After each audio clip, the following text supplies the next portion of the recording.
Shalom Bapak Ibu Saudara yang diberkati oleh Tuhan. Puji Tuhan, kita dalam anugerah dan kebaikannya boleh datang kepada Tuhan. Baik kita yang ada di tempat ini maupun kita yang ada di rumah kita masing-masing. Saya percaya kita merasakan hadirat Tuhan, kita mengalami sukacita dan kekuatan daripada Tuhan. Nah Bapak Ibu Saudara yang diberkati oleh Tuhan, pada saat ini kita akan kembali merenungkan satu tema, yaitu melayani dengan pengorbanan. Saya mengajak kita untuk membaca satu bagian firman Tuhan. Kita akan baca di dalam Markus pasal yang ke-10 ayat yang ke-45. Mari saya mengajak kita semua untuk membaca bagian ini. Baik kita yang ada di tempat ini maupun di rumah kita masing-masing. Kita akan membacanya bersama-sama dengan bersuara. Markus 10 ayat 45. Kita baca bersama-sama. 1, 2, iya. Karena anak manusia juga datang bukan untuk dilayani, melainkan untuk melayani, dan untuk memberikan nyawanya menjadi tebusan bagi banyak orang. Amin. Yang berbahagia adalah mereka yang membaca firman Tuhan, merenungkan, serta melakukannya di dalam kehidupan sehari-hari.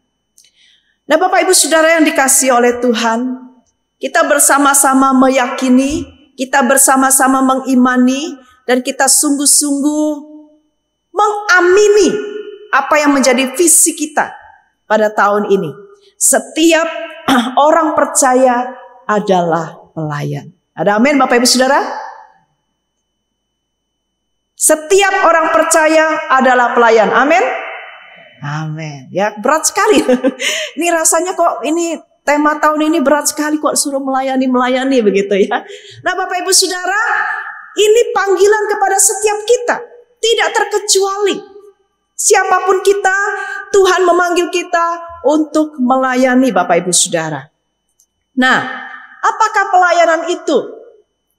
Di seluruh Alkitab, di sepanjang Alkitab, pelayanan gereja dan orang percaya itu mencakup 3 hal, Bapak Ibu Saudara. Mencakup 3 hal. Yang pertama, setiap orang percaya dipanggil untuk memberitakan amanat agung. Apa itu amanat agung Bapak Ibu Saudara? Kalau kita lihat di dalam Matius pasal yang ke-28 ayat 19-20. Kita sana dikatakan Tuhan memanggil kita untuk kita pergi menjadikan semua bangsa muridku, dikatakan oleh Tuhan. Setiap kita, siapapun kita, dipanggil untuk memberitakan Injil dan menjadikan semua bangsa itu murid Tuhan. Dan dalam tugas ini, dalam pelayanan ini Tuhan mengatakan, aku menyertai kamu senantiasa sampai kepada akhir zaman. Jadi Bapak Ibu Saudara, ini adalah perintah atau pelayanan yang harus kita lakukan.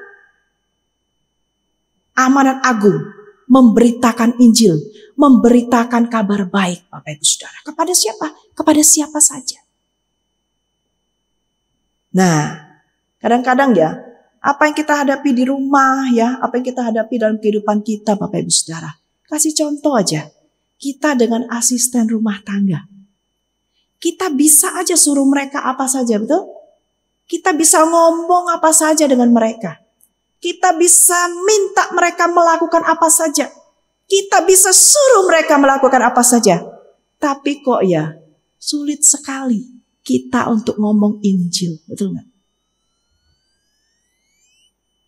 Sulit sekali kita mau cerita tentang Yesus Kristus kepada mereka. Nah ini ngomong loh ya, memberitakan Injil, betul-betul memberitakan Injil. Karena kita mau melihat 3 hal ini secara holistik dalam kehidupan kita Bapak Ibu Saudara. Karena ada banyak orang mendefinisikan gitu ya. Pelayanan itu apa sih? Oh pelayanan itu berarti melakukan segala sesuatu seperti untuk Tuhan, bukan untuk seperti manusia. Betul. Nah, tetapi lebih jelasnya lagi ada 3 hal ini. Ya, yang pertama, setiap kita tuh dipanggil untuk memberitakan Injil, ngomong tentang Kristus, ngomong tentang keselamatan, Memberitakan Injil. Nah, ini tidak gampang. Dan tantangannya tuh mulai dari mana? Dari rumah sendiri. Dari saudara. Dari keluarga, Bapak Ibu Saudara. Juga dari rumah kita.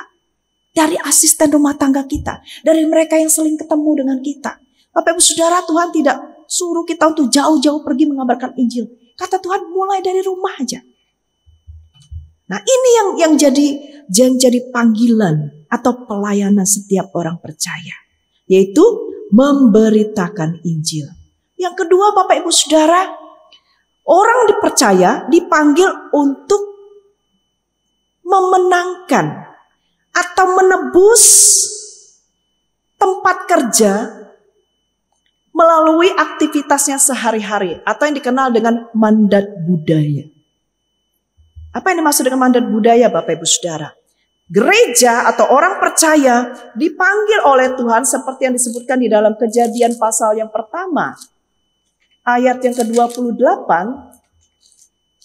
Di sana dikatakan, Allah memberkati mereka, lalu Allah berfirman kepada mereka, beranak cuculah dan bertambah banyak, penuhilah bumi dan taklukkanlah itu.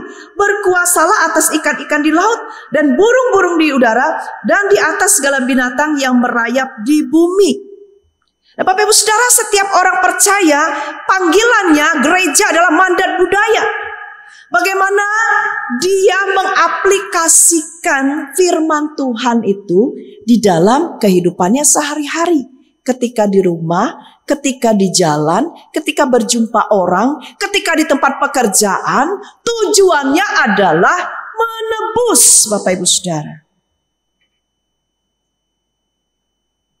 Gereja dan orang percaya dipanggil untuk menaklukkan, mengelola, serta mengembalikan ciptaan untuk kemuliaan Tuhan.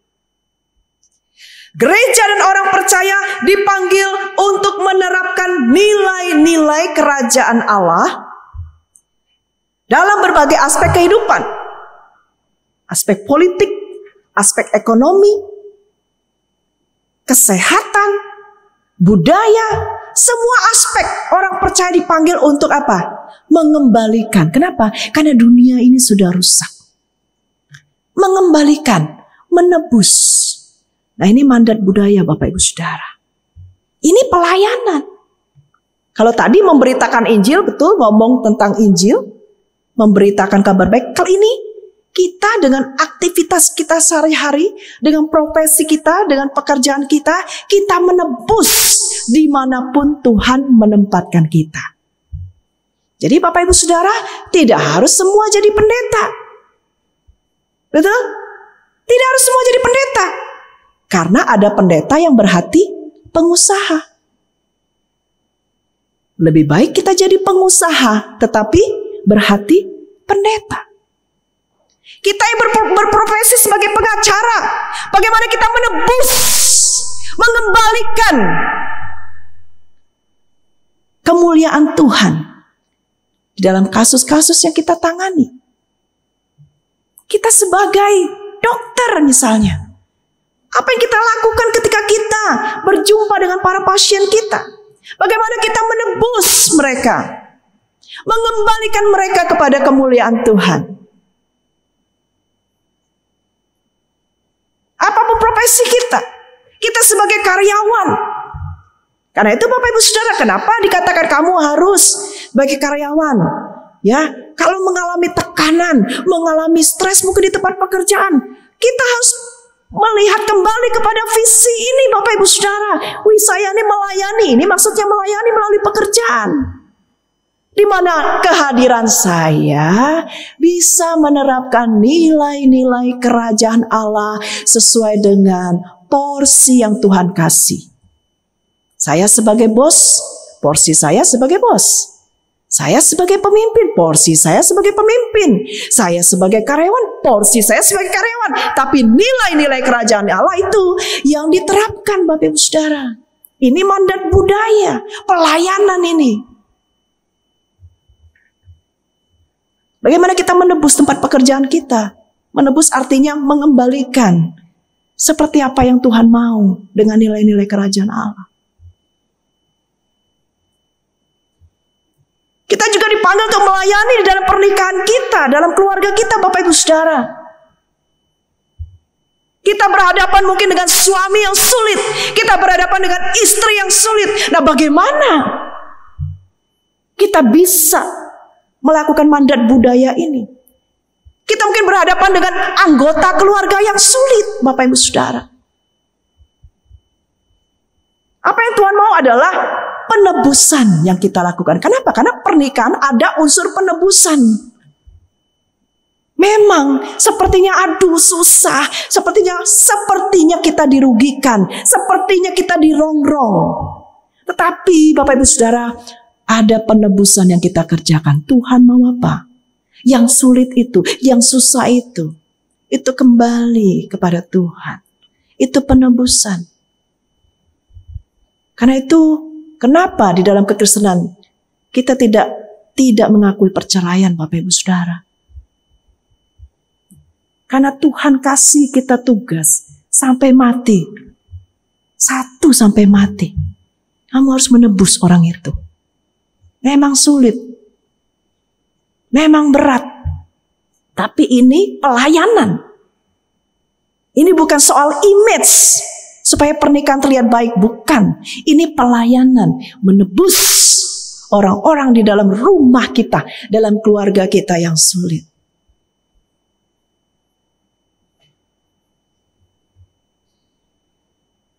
Karena itu apapun yang terjadi Bapak Ibu Saudara.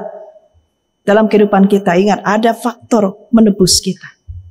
Termasuk juga di dalam pernikahan kita. Dalam keluarga kita. Anak-anak kita. Kita ketemu anak-anak yang sulit. Kita berpikir saya gak pernah ngajari anak seperti ini kok jadi begini. Ingat Bapak Ibu Saudara. Menebus. Ini pelayanan kita. Kembali, bukan supaya terlihat baik image di luar, bukan. Tapi dia adalah jiwa yang terhilang, yang harus dibawa kembali kepada Tuhan. Yang kembali harus melakukan nilai-nilai kerajaan Allah, Bapak Ibu Saudara. Lalu yang ketiga, Bapak Ibu Saudara, panggilan pelayanan gereja dan orang percaya adalah apa? Berfungsi sebagai garam dan terang. Itu ada di dalam Matius 5 ayat 13 sampai 16, Bapak Ibu Saudara. Nah, setiap orang percaya dipanggil untuk menjadi garam dan terang. Apa itu garam? Garam itu dipakai untuk, kalau dulu ya, untuk mengawetkan kan gitu ya. Dulu itu garam itu bayi baru lahir dikasih garam. Ya, untuk mengawetkan tujuannya. Maksudnya adalah mempertahankan. Jadi panggilan orang percaya adalah merawat kehidupan, mempertahankan kehidupan. Nah, ketika kita membantu orang yang lemah, ya, ketika kita menolong orang yang susah, ketika kita merawat orang sakit, sebenarnya kita sedang melakukan fungsi garam. Ya, ketika kita membuka lapangan pekerjaan bagi orang yang membutuhkan, kita sedang melakukan fungsi garam. Kita sedang merawat kehidupan, kita sedang mempertahankan kehidupan. Lalu kita dipanggil untuk melayani sebagai terang. Apa maksudnya? Kita menjadi role model, Bapak Ibu Saudara. Kita itu menjadi contoh. Orang lihat, Bapak Ibu Saudara. Nah, jadi ketika misalnya keluarga kita, pernikahan kita, bagaimana kita membawa keluarga dan pernikahan kita menjadi model, menjadi role. Bagaimana kita membawa kehidupan kita, bagaimana cara kita bekerja menjadi role, menjadi model, Bapak Ibu Saudara. Bagaimana kita berkata-kata, bagaimana kita mendidik anak kita, itu menjadi role, menjadi model. Nah, ini pelayanan, Bapak Ibu Saudara. Ya, jadi kemanapun orang percaya ada, dimanapun orang percaya ada, 3 hal ini harus ada. Ya, beritakan Injil, sampaikan Kristus itu. Yang kedua, memenangkan mandat budaya, ya, menebus dimanapun, di pekerjaan kita, profesi kita, keluarga kita, kita menebus, memulihkan ciptaan itu, ya, dengan nilai-nilai kerajaan Allah. Lalu kemudian kita berfungsi sebagai garam dan terang. Artinya kita merawat kehidupan, kita mempertahankan kehidupan, kita juga menjadi role model, contoh terang. Ya, kita pernah dengar khotbah beberapa waktu yang lalu ya, tentang kota di atas gunung. Itu tentang role model. Bagaimana sih komunitas yang seharusnya, keluarga yang seharusnya, kehidupan yang seharusnya. Nah, kita menjadi role model bagi dunia ini. Nah, itu pelayanan kita. Gereja dan orang percaya dipanggil untuk melayani dengan 3 hal ini, Bapak Ibu Saudara. Nah, sekarang pertanyaannya, bagaimana kita bisa melayani? Bagaimana kita bisa melakukan 3 fungsi ini? Bagaimana kita bisa mencakup 3 area ini, Bapak Ibu Saudara? Nah, Allah tidak pernah memerintahkan sesuatu tanpa memberikan cara, tanpa memberikan pertolongan.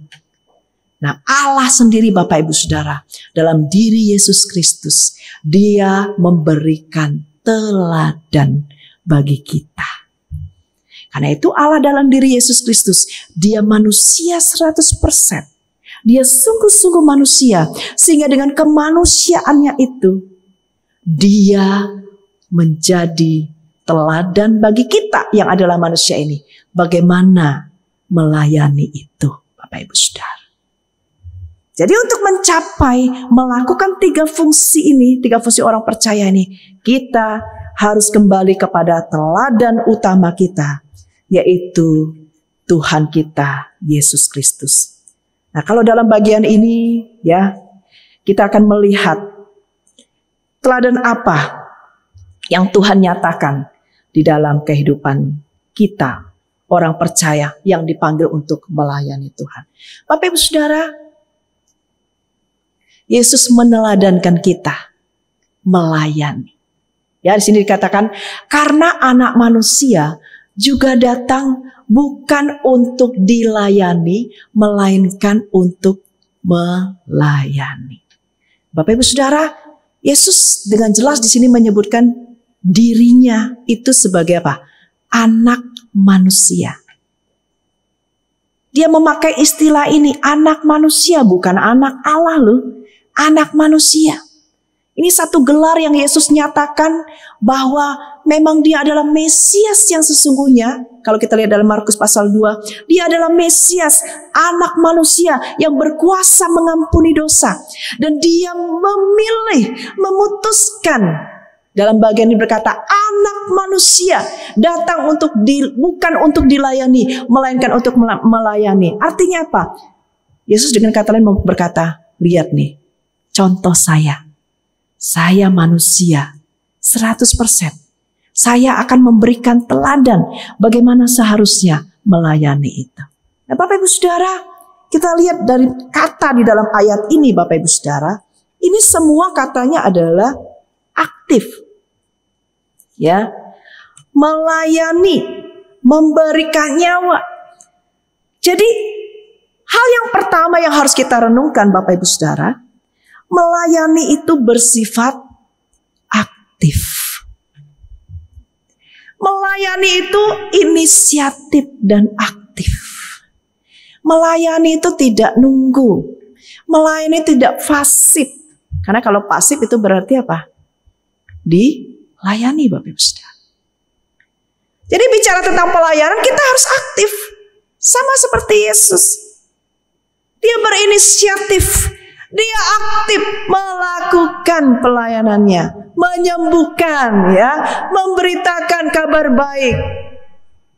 Dalam khotbah minggu lalu berkeliling di desa-desa, ya, di kota-kota untuk memberitakan Injil Kerajaan Surga. Jadi yang pertama adalah jangan nunggu, Bapak Ibu Saudara. Melayani itu aktif. Ya. Ini namanya melayani aktif ini tidak bicara soal kebiasaan, bukan ya Bapak Saudara. Oh, saya ini orangnya memang agak kalem gitu. Slow gitu lah semua. Slow but sure gitu ya. Enggak begitu Bapak Ibu Saudara. Mau slow, mau cepet ya. Mau jalannya lambat, mau jalannya cepet. Ini aktif. Itu bicara soal apa? Soal hati ini loh ya.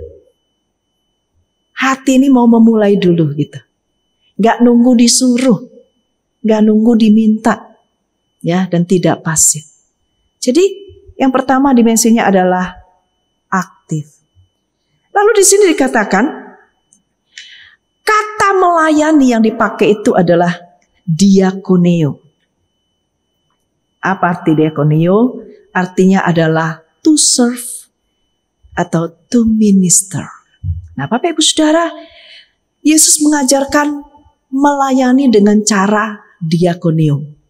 Ya, jadi ada beberapa kata yang diterjemahkan melayani, termasuk juga doulo dan juga letrio, dan kata yang dipakai di sini adalah diakoneo. Nah, Bapak Ibu Saudara, apa maksud kata ini? Yang pertama itu berarti to serve atau diakoneo, diakonos, orang yang melakukannya disebut diakonos dan pekerjaannya itu disebut diakonia. Nah, kata ini memiliki arti menyediakan makanan di meja untuk majikan. Ini arti awalnya. Jadi seorang diakonos itu, dia itu menyediakan makanan di meja untuk majikan. Dia itu disebut juga dengan pelayanan meja. Itu arti aslinya Bapak Ibu Saudara. Dan lebih berkembang lagi, kata ini dipakai untuk menyediakan segala sesuatu yang perlu dan dibutuhkan untuk mempertahankan kehidupan. Nah, muncullah diakonia ya, sosial gitu kan ya. Nah, ini berbicara tentang apa sih yang perlu, apa sih yang dibutuhkan oleh seseorang, dan apa yang bisa dilakukan untuk mempertahankan kehidupan seseorang. Nah, ini harus aktif Bapak Ibu Saudara. Lalu kemudian kata ini juga berkembang menjadi memperhatikan yang miskin dan merawat yang sakit. Diakonia. Persembahan diakonia, ya kan? Terus ya pelayanan diakonia gitu. Ini sosial sifatnya. Lebih kepada kebutuhan. Apa yang menjadi kebutuhan dari seseorang, apa yang perlu bagi seseorang untuk dapat mempertahankan kehidupannya. Nah, Bapak Ibu Saudara, ketika Yesus mengajarkan, aku melayani, anak manusia datang bukan untuk dilayani, tetapi untuk diakonio, untuk serve. Dia mengatakan bahwa aku tidak hanya menyediakan makanan, aku tidak hanya memberikan apa yang dibutuhkan oleh orang untuk dapat mempertahankan hidupnya. Aku tidak hanya memperhatikan yang miskin dan merawat yang sakit, tetapi aku sendiri menjadi makanan. Jadi dia bukan hanya menyajikan makanan, tapi Yesus, sang diakonio sejati itu, diakonos sejati itu, dia sendiri yang memberikan dirinya untuk dimakan, dalam tanda petik, menjadi makanan rohani. Dan itu dia buktikan di kayu salib. Dan itu yang kita peringati Bapak Ibu Saudara ketika kita perjamuan kudus. Tubuh yang dipecah-pecahkan, dibagi-bagikan. Nah, ini mengingatkan kepada kita Bapak Ibu Saudara, kalau kita tidak makan dari tubuh itu, bagaimana kita bisa membagi tubuh kita bagi orang lain Bapak Ibu Saudara? Gak ada kuasanya Bapak Ibu Saudara.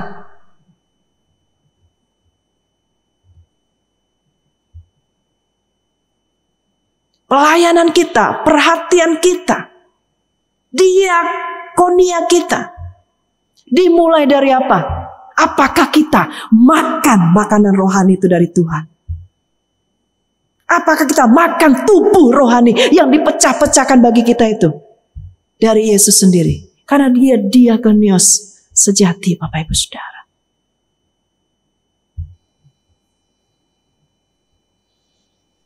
Jadi ini bukan hanya bicara soal apa, saya kasih makan, saya memberi makan, saya memberi perhatian, tapi benar-benar Yesus itu menghabiskan tubuhnya, membiarkan tubuhnya untuk memberikan makanan rohani bagi kita semua, menguatkan kita semua, Bapak Ibu Saudara. Nah, bagaimana dengan kita?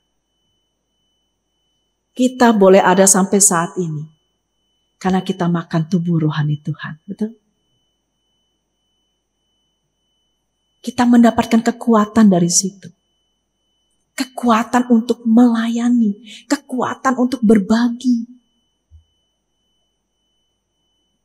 kekuatan untuk memberi, kekuatan untuk bisa melihat apa yang perlu dari saudara-saudara kita, untuk kita dapat memberikan apa yang memang mereka butuhkan.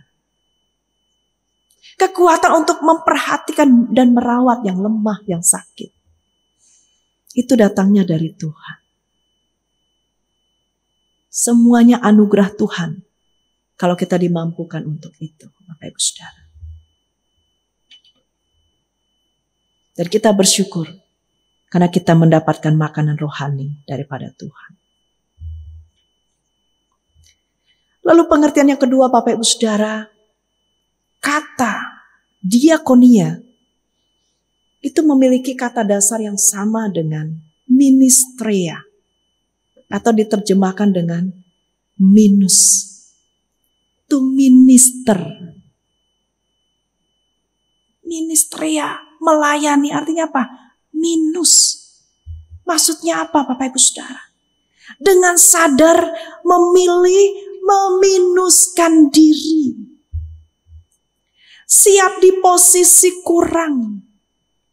Sehingga Allah atau Tuannya itu dimuliakan, Bapak Ibu Saudara. Karena itu kalau kita lihat dalam bagian ini, Bapak Ibu Saudara, siapa yang mau melayani, betul nggak? Nggak enak posisi pelayan. Memang nggak enak melayani.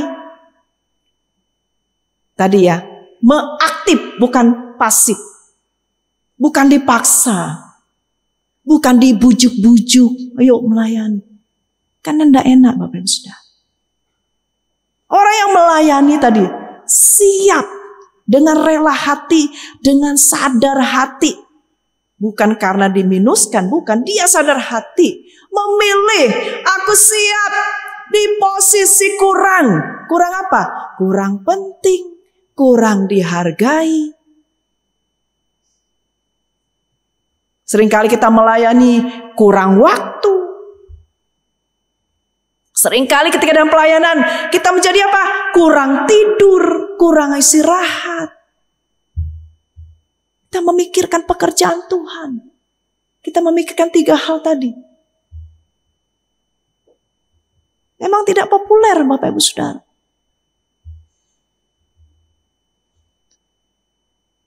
Tapi luar biasanya, Bapak Ibu Saudara, kenapa kita melayani?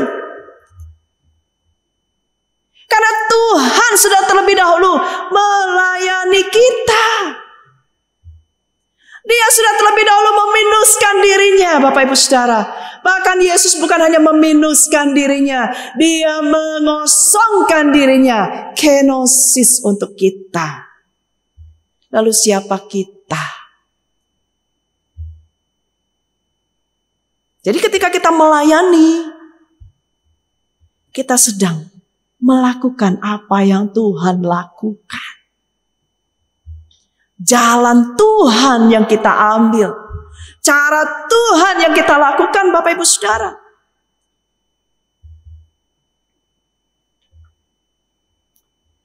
Ketika kita meminuskan diri kita. Ketika kita secara sadar, gak apa-apa Tuhan.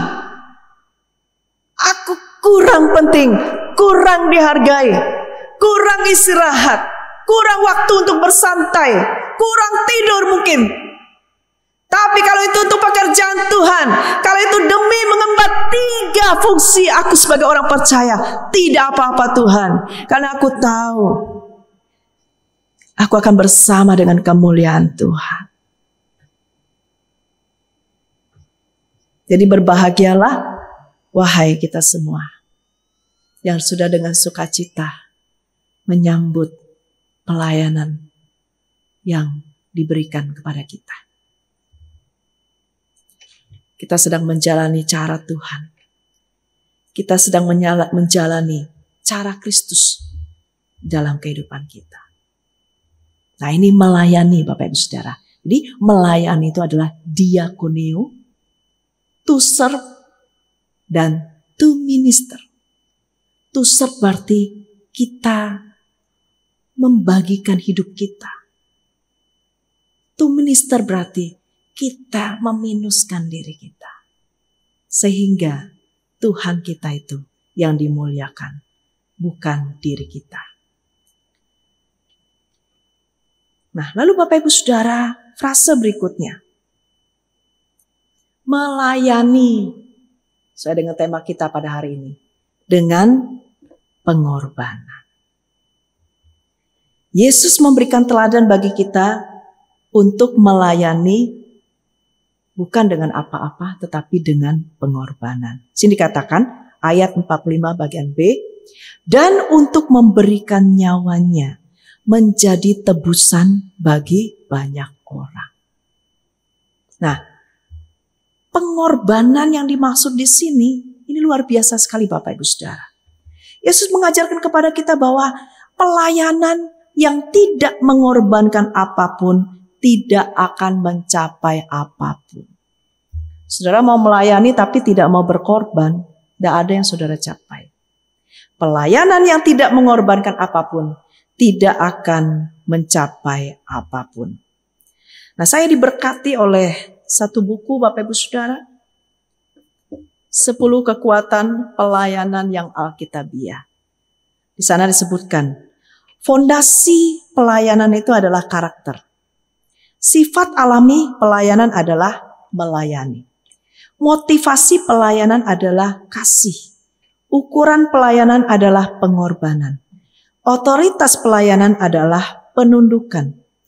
Tujuan pelayanan adalah kemuliaan Allah. Alat pelayanan adalah firman Allah dan doa. Keistimewaan pelayanan adalah pertumbuhan. Kuasa pelayanan adalah Roh Kudus. Teladan pelayanan adalah Yesus Kristus. Nah, hari ini kita bicara tentang ukuran pelayanan adalah pengorbanan. Jadi ukuran pelayanan kita adalah sejauh mana kita mau berkorban. Karena pelayanan tanpa berkorbanan tidak akan mencapai apapun Bapak Ibu Saudara. Dan Yesus mengajarkan pada bagian ini. Dia berkorban. Dia melayani dengan pengorbanan. Dan pengorbanan yang dilakukan adalah dia memberikan nyawanya Bapak Ibu Saudara. Dia memberikan nyawanya menjadi apa? Untuk tebusan bagi orang banyak. Dikatakan di dalam bagian ini, Markus 10 ayat 45 bagian B, dan untuk memberikan nyawanya menjadi tebusan bagi banyak orang. Jadi pengorbanan yang Yesus lakukan adalah memberikan nyawanya. Dan akhirnya dampak daripada memberikan nyawa ini adalah orang banyak, manusia dibebaskan dari penderitaan. Dan mereka mendapatkan kehidupan yang kekal. Apa itu nyawa Bapak Ibu Saudara? Kita bicara soal nyawa nih ya, mengorbankan nyawa. Wih, serem kali ini melayani ya, mengorbankan nyawa. Tapi itu memang betul Bapak Ibu Saudara. Kalau kita tidak melakukan itu, maka tadi 3 hal yang di depan tadi itu kita tidak bisa lakukan Bapak Ibu Saudara. Nyawa itu berarti yang paling berharga. Betul? Yang paling berharga dari seseorang itulah nyawanya. Jadi kalau kita bicara soal melayani dengan pengorbanan, dan Yesus lebih tekankan di sini melayani dengan memberikan nyawa, berarti apa? Kita tuh harus melayani dengan yang paling berharga. Siap nggak yang paling berharga itu kita berikan untuk Tuhan? Apa yang paling berharga dalam hidup kita? Saudara pikir-pikir, apa yang paling berharga, saudara? Nah, itu harus dipersembahkan kepada Tuhan. Ketika itu dipersembahkan kepada Tuhan, diberikan kepada Tuhan, itulah pengorbanan.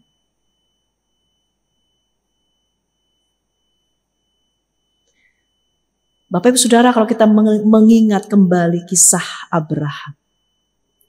Bagaimana Abraham Tuhan perintahkan untuk mempersembahkan Ishak. Betul? Kalau kita lihat Abraham punya banyak anak kan? Betul nggak? Bukan hanya Ishak, banyak anak-anaknya. Tetapi kenapa Tuhan pilih serahkan Ishak, korbankan Ishak? Mengapa Bapak Ibu Saudara? Karena Ishak itu yang paling berharga bagi Abraham. Karena Ishak itu adalah anak perjanjian. Dan perjanjian itu paling berharga bagi Abraham. Kita lihat di sini Bapak Ibu Saudara. Ini hal yang rohani loh ya. Perjanjian itu yang dianggap Abraham itu paling berharga. Ishak itu anak perjanjian dan berarti perjanjian dengan Tuhan. Janji Tuhan itu yang paling berharga. Itu pun Tuhan uji Abraham. Serahkan yang paling berharga itu. Dengan kata lain, Abraham sebagai orang beriman, hambanya Tuhan. Kalau misalnya Tuhan tarik janjinya, kalau Tuhan misalnya buat mati tuh Ishak, anak perjanjian itu, apakah dia tetap mengasihi Allah? Apakah dia tetap mengabdi kepada Allah? Itu yang mau Allah buktikan. Dan dalam anugerah Tuhan, dalam kemurahan Tuhan, Abraham pun membuktikannya. Menyerahkan yang paling berharga. Bapak Ibu Saudara. Nah, apa yang paling berharga dalam hidup kita? Melayani dengan pengorbanan. Kalau belum kita rela memberikan yang berharga itu Bapak Ibu Saudara, belumlah sebuah pengorbanan.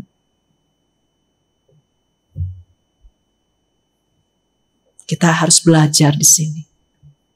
Karena Allah sudah memberikan yang paling berharga bagi kita. Yesus Kristus itu memberikan nyawanya bagi kita. Maka kita pun harus memberikan yang paling berharga dalam hidup kita. Lalu Bapak Ibu Saudara, memberikan nyawa itu berarti apa? Kematian. Mati Bapak Saudara. Apa itu mati Bapak Saudara? Kematian si aku. Kematian ego kita, kematian si aku kita. Itu yang seringkali menghalangi pelayanan kita.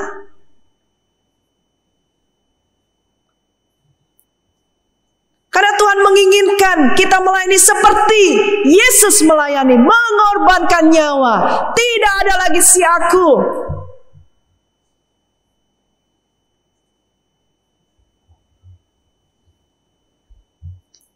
Kalau kita masih tersinggung, sakit hati, kecewa, masih si akunya besar Bapak Ibu Saudara. Belum melayani itu Bapak Ibu Saudara. Masih melayani diri sendiri. Kalau kematian si aku itu artinya apa? Ketika tadi, ya kita kurang penting, kurang dihargai, kurang segala sesuatunya. Kita tidak merespon dengan kedagingan kita. Tetapi menyerahkannya kepada Tuhan. Nah, ini melayani dengan pengorbanan. Akunya kita. Tidak ada egois. Tidak untuk kepentingan diri sendiri. Tidak bicara soal harga diri. Sudah ditebus diri kita ini oleh Tuhan.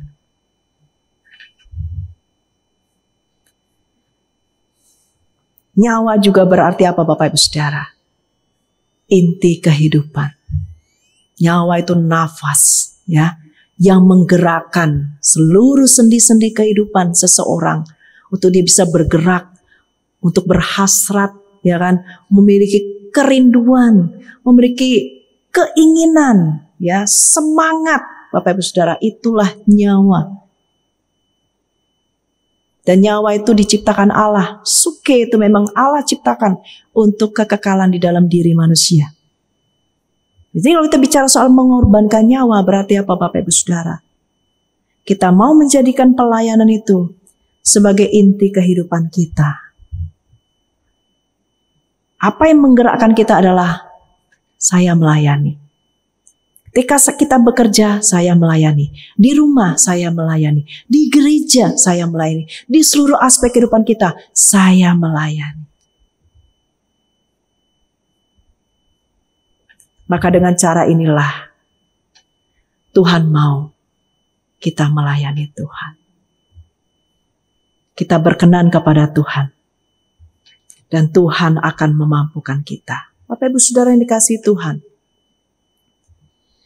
Kita siap untuk melayani Tuhan.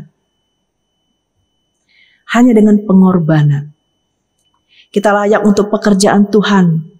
Hanya ketika kita telah menangisi itu, berdoa tentang itu, lalu kemudian kita meminta Tuhan memampukan kita untuk kita dapat menangani pekerjaan, tugas, fungsi yang Tuhan sudah berikan kepada kita untuk kita lakukan. Nah, kiranya kita dimampukan untuk bisa mengenal Tuhan, bagaimana Dia melayani dengan pengorbanan. Dia melayani dengan memberikan nyawanya. Maka hal yang sama pun kita mau lakukan. Sama seperti Tuhan sudah melayani kita. Maka kita pun dimampukan untuk mengembalikan pelayanan itu bagi Tuhan. Dan bagi orang-orang yang Tuhan sudah tempatkan bagi kita. Melayani dengan pengorbanan. Amin. Mari kita berdoa.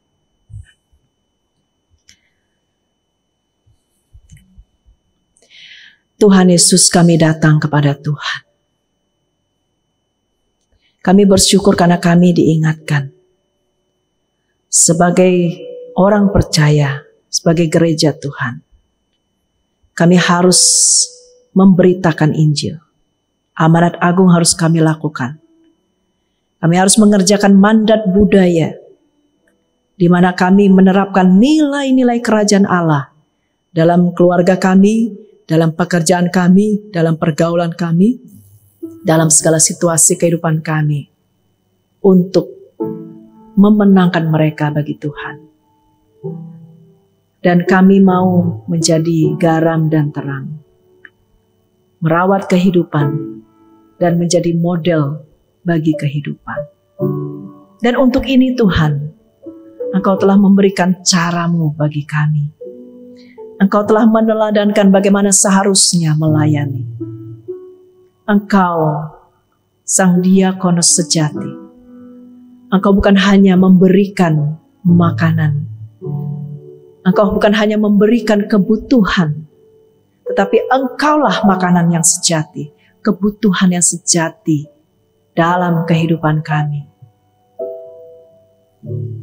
Karena itu kami belajar bahwa kekuatan kami untuk melayani, ketika kami berbagi, ketika kami memberi, itu berasal dari Tuhan. Dan Kau juga mengingatkan kepada kami untuk melayani dengan siap meminuskan diri.